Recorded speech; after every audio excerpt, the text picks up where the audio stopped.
નમસ્કાર, હું દીક્ષિતા પટેલ નર્મદા સમાચારમાં આપનું સ્વાગત છે। સૌપ્રથમ જોઈશું આજના મુખ્ય નર્મદા સમાચાર। ભરૂચમાં જાડેશ્વર તળાવનું ₹4.57 કરોડના ખર્ચે નવીનીકરણ કરાશે। મંત્રી ઈશ્વરસિંહ પટેલના હસ્તે ખાતમુહૂર્ત કરાયું।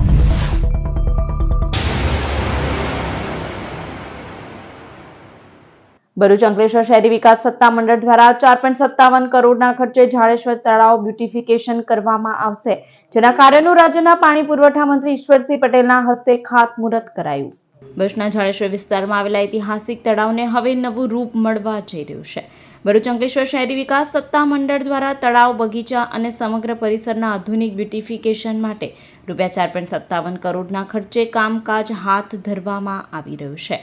આ પ્રોજેક્ટનું ખાતમુહૂર્ત રાજ્યના જળ સંપત્તિ અને પાણી પુરવઠા વિભાગના રાજ્યમંત્રી ઈશ્વર પટેલના હસ્તે વિધિવત પૂર્ણ થયું હતું। ખાતમુહૂર્તના આ પ્રસંગે વિસ્તારમાં વિકાસની નવી દિશા સર્જાશે તેવો વિશ્વાસ વ્યક્ત કરવામાં આવ્યો હતો। તળાવના વિકાસથી જાડેશ્વર વિસ્તારને માત્ર સૌંદર્ય વધશે તેટલું જ નહીં, પરંતુ નાગરિકોને આધુનિક સુવિધાઓ સાથેનું નવું રિક્રિએશનલ સ્પોટ પ્રાપ્ત થશે। સાથે સાથે જાડેશ્વરથી તવરા તરફના જવાના રસ્તા બનેલા 23 કરોડના ખર્ચે નવનિર્મિત રસ્તાનું કામ થઈ રહ્યું છે, જે આ વિસ્તારના લોકોની સુવિધામાં વધારો થશે। આ પ્રસંગે ભાજપ જિલ્લા પ્રમુખ પ્રકાશ મોદી, ભરૂચ ધારાસભ્ય વાગરા, ધારાસભ્ય અરુણસિંહ રણા, જિલ્લા પંચાયતના પ્રમુખ મહેન્દ્ર વાસદિયા, ભરૂચ તાલુકા પંચાયત પ્રમુખ કૌશિક પટેલ, જાડેશ્વર જિલ્લા પંચાયત સભ્ય સરલા પટેલ, જિલ્લા પંચાયત કારોબારી અધ્યક્ષ ધર્મેશ મિસ્ત્રી તેમજ ભરૂચ જિલ્લાના કલેક્ટર ગૌરાંગ મકવાણા, અધિક જિલ્લા કલેક્ટર NR ધાંધલ સહિતના અધિકારીઓ, આમંત્રિતો તથા મોટી સંખ્યામાં ગ્રામજનો ઉપસ્થિત રહ્યા હતા। આજરોજ ભરૂચના જાડેશ્વર ગામ ખાતે તળાવનું બ્યુટિફિકેશન અને વિવિધ જીમના સાધનોથી લઈને તમામ સુવિધાઓ અહીંયા પ્રાપ્ત થવાની છે। વડીલો માટે પણ વોકવેની પણ વ્યવસ્થા કરવામાં આવી છે।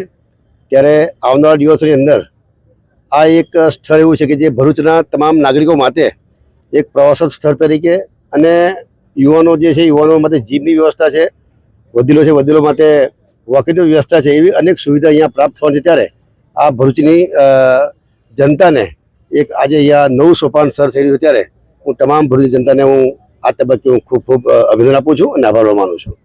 વડોદરાના વાઘોડિયા રોડ ઉપર આવેલા ડેક્સ 40+ પ્લાઝા ખાતે શ્રીમદ ભાગવત દસમ સ્કંદ અંતર્ગત શ્રી કૃષ્ણ બાળલીલા કથા શ્રવણનું આયોજન કરાયું છે। વડોદરાના શ્રી રમેશચંદ્ર શાહ તથા કોકિલાબેન શાહ દ્વારા સ્વર્ગીય કંચનબાના સ્મરણાર્થે વાઘોડિયા રોડ પર આવેલા ડેક્સ 40+ પ્લાઝા ખાતે શ્રીમદ ભાગવત દસમ સ્કંદ અંતર્ગત શ્રી કૃષ્ણ બાળલીલા કથામૃતનું આયોજન કરાયું છે, જેમાં વ્યાસપીઠ પરથી પૂજ્ય ગિરિરાજ શાસ્ત્રીજી કથાનો અમૃતમય વાણીમાં રસપાન કરાવી રહ્યા છે। તારીખ 15 થી 21 નવેમ્બર દરમિયાન યોજાયેલ કથામાં ગુરુવારે મથુરા ગમન, લીલા પ્રસંગો તથા રૂક્ષ્મણી વિવાહના પ્રસંગનું વર્ણન કરાયું હતું, જેનો મોટી સંખ્યામાં વૈષ્ણવ બંધુઓ દ્વારા શ્રાવકોએ ઉપસ્થિત રહી લાભો લીધો હતો। નામ સ્વરૂપ સેવાયા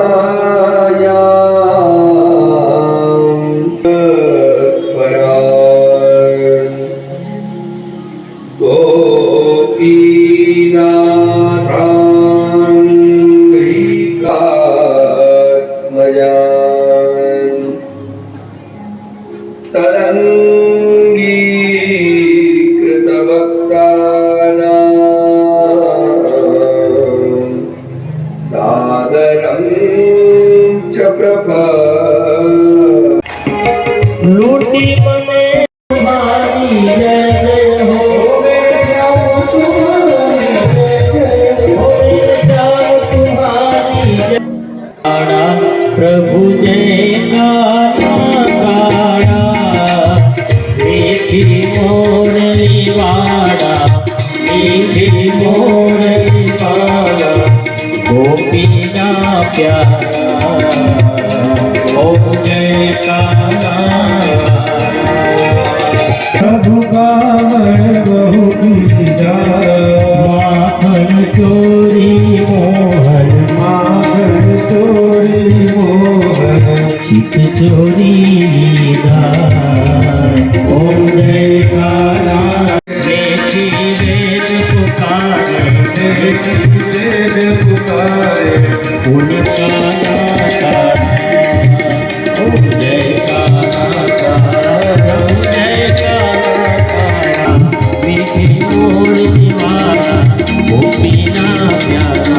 અંકલેશ્વર મુસ્લિમ સમાજ દ્વારા બુરહાની ક્રિકેટ ગ્રાઉન્ડ ખાતે લેધર બોલ T20 ક્રિકેટ ટુર્નામેન્ટનું આયોજન કરવામાં આવ્યું છે. અંકલેશ્વર મુસ્લિમ સમાજ દ્વારા આયોજિત ભવ્ય લેધર બોલ 2020 ક્રિકેટ ટુર્નામેન્ટનો ઉમરવાડા બુરહાની ક્રિકેટ ગ્રાઉન્ડ ખાતે પ્રારંભ થયો છે. મુસ્લિમ સમાજના આગેવાનોની હાજરીમાં ટુર્નામેન્ટનું ઉદ્ઘાટન કરવામાં આવ્યું હતું.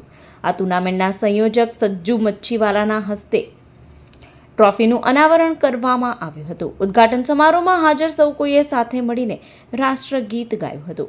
રાષ્ટ્રગીત બાદ આતશબાજી કરવામાં આવી હતી. ઉદ્ઘાટન બાદ ટુર્નામેન્ટની પ્રથમ મેચ મુલ્લાવાડ 11 અને TK મુમેનટ વચ્ચે રમાઈ હતી, જેમાં મુલ્લાવાડ 11 પોતાની પ્રથમ મેચ 10 રનના ટૂંકા મોજીનથી જીતી હતી. આ ટુર્નામેન્ટમાં અંકલેશ્વરની 6 શ્રેષ્ઠ ક્રિકેટ ટીમો ભાગ લઈ રહી છે. આજરોજ આ ટુર્નામેન્ટનો પ્રારંભ થાય છે. અંકલેશ્વર મુસ્લિમ સમાજ ક્રિકેટ ટુર્નામેન્ટનું સમાજ એક થાય એટલા માટે આ ટુર્નામેન્ટ આયોજિત કરેલ છે. યુવા પ્રતિભાઓને ચાન્સ મળે અને આ માટે હું બધા સ્પોન્સરોનું આભાર માનું છું અને યુવા પ્રતિભાઓને આગળ તક મળે એટલા માટે આ ટુર્નામેન્ટ યોજી છે. અંકલેશ્વરની સંસ્કારદીપ વિદ્યાલયમાં આઉટડોર જિમ્નેશિયમનું ઉદ્ઘાટન કરવામાં આવ્યું હતું. આ પ્રસંગે શાળા પરિવાર ઉપસ્થિત રહ્યો હતો. અંકલેશ્વરની શ્રીમતી પુષ્પાવતી દેવીદાસ શ્રોફ સંસ્કારદીપ વિદ્યાલયમાં કે પટેલ કેમો ફાર્માના સૌજન્યથી આઉટડોર જિમ્નેશિયમનું ઉદ્ઘાટન કરવામાં આવ્યું હતું, જેમાં કે પટેલ કોમો ફાર્માના જીતુ પટેલ, ગિરીશ પટેલ, નિલેશ પટેલ, મહેન્દ્ર પટેલ અને વિરાજ પટેલે હાજરી આપી બાળકોને કસરત કરવાનું શું મહત્વ છે તેના વિશે સમજ આપી હતી. આ પ્રસંગે સંસ્કારદીપ ટ્રસ્ટના અધ્યક્ષ NK નાવડિયા, મંત્રી હિતેનભાઈ તથા ટ્રસ્ટી અને શાળા પરિવાર ઉપસ્થિત રહ્યો હતો. જે જીમ અમે જે કે પટેલ તરફથી જે સ્પોન્સર કર્યું છે એ ખાસ હેલ્થની દ્રષ્ટિએ જ, બિકોઝ આજની તારીખમાં હેલ્થ ફર્સ્ટ એ જ આપણે સ્લોગન ઊભો કરવાનો છે. બાળકોમાં ખાસ બાળકોમાં મહેનત કરશું તો આગળ સુધી વધારે લાંબુ ચાલશે. છોકરાઓની હેલ્થ સારી રહેશે, વેલ્થ સારી રહેશે, એજ્યુકેશન સારું રહેશે. અને અમે આ સ્કૂલ સાથે વર્ષોથી જોડાયેલા છે. અહીંયા સ્કૂલમાં જે વોકેશનલ ટ્રેનિંગ સેન્ટર છે, ગર્ભ સંસ્કાર છે, સોલાર છે, જ્યારે પણ નાવડિયા સાહેબ આવે છે અમારી પાસે એટલે અમને ખુશી થાય છે કે આમાં સ્કૂલને સપોર્ટ કરવા માટે. અંકલેશ્વર હાંસોડ ભાજપ દ્વારા વિધાનસભા લેવલની SIR શિબિરનું આયોજન કરાયું. અંકલેશ્વર હાંસોડ ભારતીય જનતા પાર્ટી દ્વારા જળ સંપત્તિ અને પાણી પુરવઠા મંત્રી ઈશ્વરસિંહ પટેલની અધ્યક્ષતા હેઠળ વિધાનસભા લેવલની મતદાર યાદી સુધારણા અભિયાન અંતર્ગત શારદા ભવન ટાઉન હોલ ખાતે એક શિબિરનું આયોજન કરવામાં આવ્યું હતું, જેમાં ભાજપ સંગઠનના હોદ્દેદારો અને કાર્યકરોને વિસ્તૃત માહિતી આપવામાં આવી હતી. જેમાં પ્રાંત અધિકારી ભવદીપસિંહ જાડેજા, જિલ્લા ભાજપ મહામંત્રી નીરલ પટેલ, જિલ્લા ભાજપ મંત્રી પ્રતીક્ષા પરમાર અને વિધાનસભા ઇન્ચાર્જ કાંતિભાઈ ભંડેરી અને BLO ઉપસ્થિત રહ્યા હતા. ભાજપ સંગઠનના હોદ્દેદારો, કાર્યકરો અને આગેવાનોએ મતદાર યાદી સુધારણા અભિયાન અંતર્ગત મતાધિકાર સુરક્ષિત કરવા તેમજ નાગરિક મતદાર યાદીમાંથી વંચિત ન રહે તે માટે મદદરૂપ બનવા અંગે વિસ્તૃત માહિતી આપવામાં આવી હતી. સમગ્ર ગુજરાતમાં ઇલેક્શન કમિશન દ્વારા SIR ની કામગીરી ચાલી રહી છે.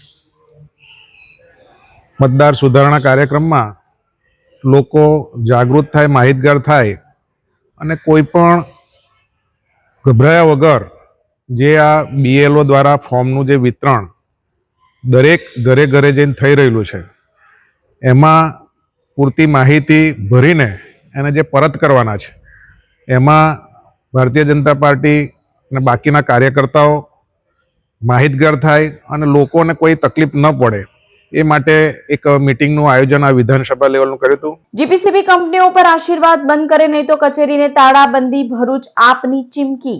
અંકલેશ્વર પાનોલી અને ઝઘડિયા JIDCમાં આવેલા ઉદ્યોગો દ્વારા બેફામ છોડાતા પ્રદૂષિત પાણી, ગેસ સામે ભરૂચ આમ આદમી પાર્ટીએ વિરોધ નોંધાવ્યો છે. ઝઘડિયામાં ગુરુવારે પ્રદૂષિત પાણી પીવાથી 8 ગાયોના મોત થયા હતા. ભરૂચ જિલ્લા આમ આદમી પાર્ટીએ શુક્રવારે અંકલેશ્વર GPCBને આવેદનપત્ર પાઠવ્યું હતું. આપ જિલ્લા પ્રમુખે GPCBના કંપનીઓ પર આશીર્વાદ હોવાનો પણ આક્ષેપ કર્યો હતો, જે બંધ કરી હવા, જમીન અને પાણીનું પ્રદૂષણ ફેલાવતી કંપનીઓ સામે કડક કાર્યવાહીની રજૂઆત કરાઈ હતી. જો કાર્યવાહી કરવામાં નહીં આવે તો આપ GPCBની કચેરીને તાળાબંધી કરશે તેવી ચીમકી પણ આપવામાં આવી છે.